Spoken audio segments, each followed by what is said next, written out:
À tous de DDO, attention pour les décomptes finales.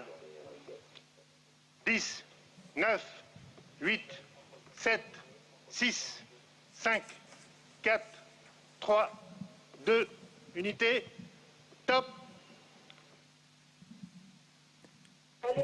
And we have engine start. And liftoff. Décollage. Décollage, liftoff from a tropical rainforest to the edge of time itself.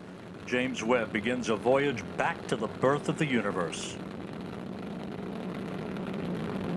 Punching a hole through the clouds, 20 seconds into the flight. Good pitch program reported.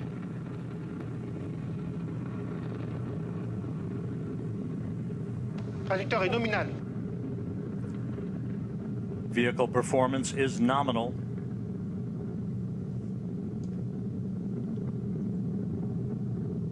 The Ariane 5 rocket continues to fly uphill in nominal fashion. You just launched this big, heavy thing up into space. The hard part begins. Tell me how things will literally unfold from there. After we launch the James Webb Space Telescope, for about the first 2 weeks or so, we will be deploying not only the mirror, but the sun shield that keeps the telescope cool and sunlight from getting to the mirror. And so that 2-week period will be very exciting as it goes through these complex motions. Will you know in almost real time if things are going according to plan? And is there anything that we can do here on Earth if they do not go according to plan? Yes, we get telemetry or data back from the spacecraft telling us exactly the state of deployment. So how far have things moved? And if it hasn't moved as we initially planned, there are several ways to address the electronics. You could try a different set of electronics. We have redundant electronics, or there are motors you can run forward and backward. The good thing is that once the solar array comes out and we do a small correction burn, all the activities after that can be done whenever they're ready to be done. So we don't have to rush anything, and we can take our time and get it right. I know this is much bigger, and the mirror is obviously so crucial to it because that's where the reflected images of deep space are going to come from. But how does this differ from the results you're going to get from the Hubble? And I got to ask, am I going to get the same kind of amazing screensavers for my desktop computer that you got from the Hubble? So we can guarantee you the same amazing shots like you got from Hubble.